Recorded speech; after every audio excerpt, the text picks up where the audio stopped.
मैं यहाँ पे बात करूंगा एक इन्वेस्टर के नजरिए से कि लॉन्ग टर्म के अंदर मुझे नहीं लगता कि एलआईसी का फ्यूचर अच्छा होने वाला।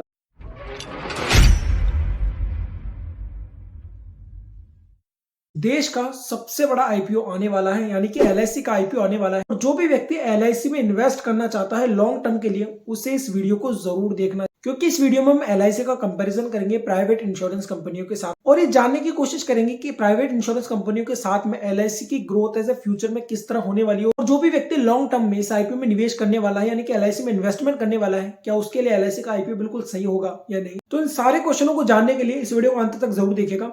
नमस्कार दोस्तों, मैं हूं मन प्रजापत। शुरू करते हैं इस वीडियो को। इस वीडियो की शुरुआत हम सबसे पहले पॉइंट से करते हैं, यानी कि एलआईसी और प्राइवेट इंश्योरेंस कंपनियों के कॉमन पॉइंट से करते हैं, जो कि पहला है ट्रस्ट।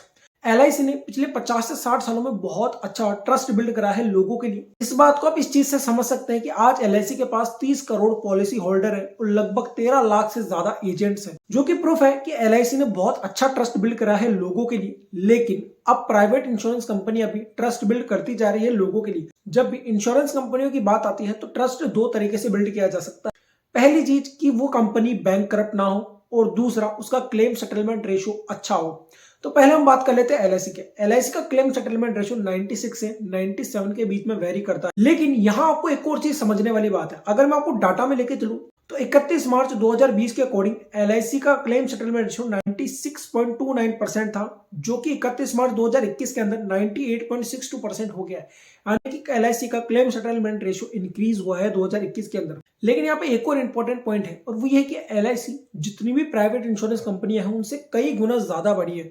तो एलआईसी जो कि इतनी बड़ी कंपनी है, उसका क्लेम सेटलमेंट रेशियो 98 पॉइंट कुछ होना, ये बहुत ही ज्यादा अच्छी बात है। तो हम ये कह सकते हैं कि एलआईसी का क्लेम सेटलमेंट रेशियो तो बहुत अच्छा है। अब दूसरी बात करते हैं बैंक करप्सी, कि अगर एलआईसी का बैंक करप्ट हो जाती है तो क्या होगा। देखिए, इसके चांसेस ना के बराबर है, क्योंकि इस कंपनी को गवर्नमेंट ओन करती है, और अगर ऐसा होता भी है तो गवर्नमेंट किसी भी तरह से इस कंपनी को बचा लेगी। अब हम बात कर लेते हैं कि प्राइवेट इंश्योरेंस कंपनियां किस तरह से ट्रस्ट बिल्ड कर रही हैं, और इस कंपैरिजन के बाद मैं आपको एक डाटा और बताना चाहूंगा, और उस डाटा के बाद आप डिसाइड कीजिएगा कि आपको लॉन्ग रन के लिए इस आईपीओ में आपको निवेश करना चाहिए या नहीं करना चाहिए। अब हम बात करते हैं प्राइवेट इंश्योरेंस कंपनियों के क्लेम सेटलमेंट रेशियो की। तो प्राइवेट इंश्योरेंस कंपनियों को जो क्लेम सेटलमेंट रेशियो है वो 97 से 99 के बीच में वेरी करता है, और इन्हीं में से किसी किसी कंपनी का क्लेम सेटलमेंट रेशियो 99 से भी ज्यादा है। इसके एग्जांपल है मैक्स लाइफ। इसका क्लेम सेटलमेंट रेशियो 2019-20 के अंदर 99.22% था, जो कि बहुत अच्छा क्लेम सेटलमेंट रेशियो।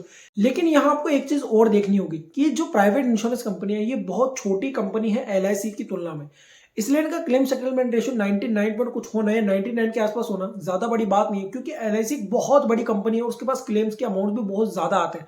वहीं जो प्राइवेट इंश्योरेंस कंपनी है, भले ही वो टॉप 5 में ही क्यों ना आती हो, लेकिन उनके क्लेम्स एलआईसी की तुलना में बहुत कम होते हैं, इसलिए क्लेम सेटलमेंट रेशियो 99 होना कोई बड़ी बात नहीं। दूसरा पॉइंट यह कि अगर प्राइवेट इंश्योरेंस कंपनियां बैंक करप्ट हो जाए तो क्या होगा। तो इसके लिए भी प्राइवेट इंश्योरेंस कंपनी हमें सिक्योरिटी देती है, और मैंने इसे सिक्योरिटी बंडल नाम दिया है। अब इस सिक्योरिटी बंडल में आपको क्या क्या मिलेगा, 3 चीजें मिलेगी। पहली है सिक्योरिटी, दूसरी है री इंश्योरेंस, और तीसरा है मनी रिजर्व। अब ये तीनों चीजें क्या है, इसके बारे में हम जान लें। इसे हम एक एग्जांपल से समझते हैं। बैंक में जब कोई व्यक्ति लोन लेने आता है तो हमारे पैसे से, यानी कि जो सेविंग अमाउंट में हम पैसे जमा कराते हैं, उन पैसों से ही तो लोन दिया जाता है। लेकिन आरबीआई ये कहता है कि आपको कुछ पैसा रिजर्व रखना पड़ता है, और उस पर आरबीआई की कड़ी निगरानी होती है। इसी तरह इंश्योरेंस कंपनियों में एक सॉल्वेंसी रेशियो होता है, जो कि 1.5 गुना होता है उनकी लायबिलिटीज से।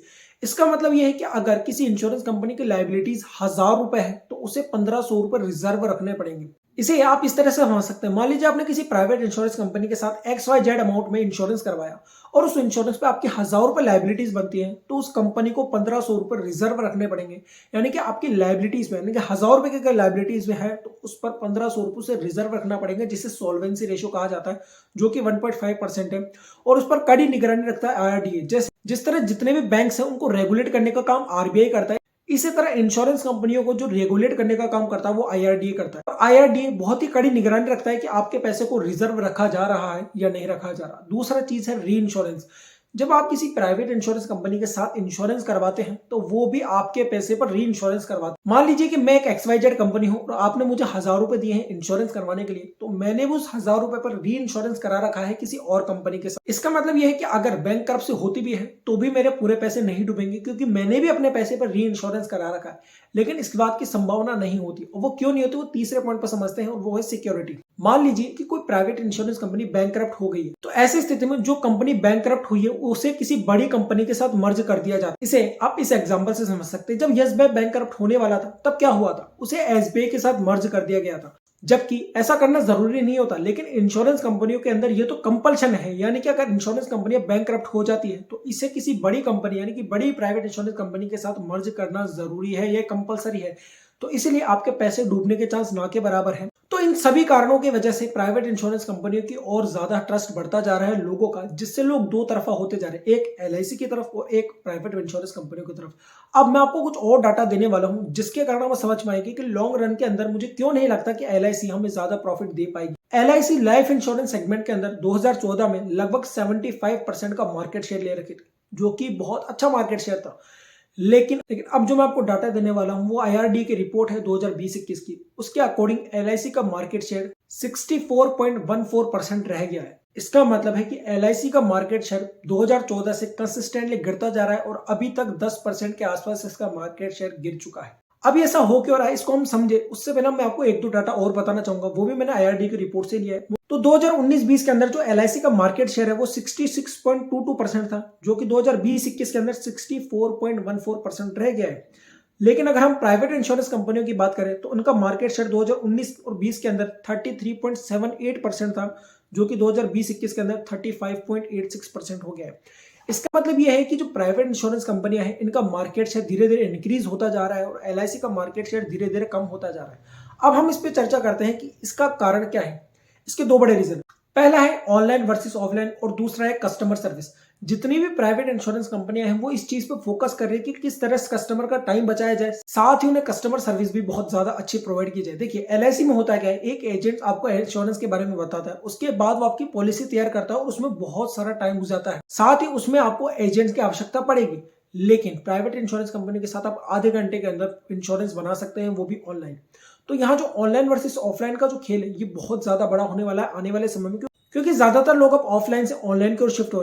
आप इसे इस तरह से समझ सकते हैं, पहले हर व्यक्ति कैश में ट्रांसफर करता था, लेकिन आज गूगल पे, फोन पे, यूपीआई हर तरह से ट्रांसफर होने लगे। लेकिन मैं यहाँ पे ये बात नहीं कर रहा हूँ कि एलआईसी अच्छी है या प्राइवेट इंश्योरेंस कंपनी अच्छी है, मैं यहाँ पे बात कर रहा हूँ एक इन्वेस्टर के नजरिए से कि लॉन्ग टर्म के अंदर मुझे नहीं लगता कि एलआईसी का फ्यूचर अच्छा होने वाला है।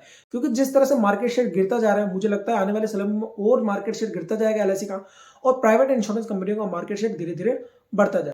तो मुझे लगता है कि इन्वेस्टर के नजरिए से मैंने आपको सब कुछ सारी डिटेल आपको बताई होगी, आपके सामने प्लस और माइनस दोनों पॉइंट्स मैंने आपके सामने रखे। अब आप डिसाइड कीजिए कि आपको लॉन्ग टर्म के अंदर एलआईसी के आईपीओ में निवेश करना है या नहीं करना है। और अगर आप केवल लिस्टिंग गेन के लिए एलआईसी के आईपीओ में निवेश करना चाहते हैं तो उसके लिए मैं आपको नेक्स्ट वीडियो लाने वाला हूं, जिसमें मैंने बहुत सारे आईपीओ की रिसर्च की है और रिसर्च के बेस में आपको बताने वाला हूं कि आपको कौन कौन से पॉइंट्स देखने चाहिए अगर आप एलआईसी के आईपीओ में लिस्टिंग गेन के लिए पैसा लगा रहे हैं। तो अगर इस वीडियो से आपको कुछ नया सीखने मिले, इस वीडियो को लाइक कीजिए, शेयर कीजिए और चैनल को सब्सक्राइब कीजिए ताकि ऐसे इन्फॉर्मेटिव वीडियो मैं आपके लिए लगाते रहूं। और आप किस टॉपिक पे नया वीडियो देखना चाहते हो उसे कमेंट में जरूर बताएगा। Thank you for watching this video.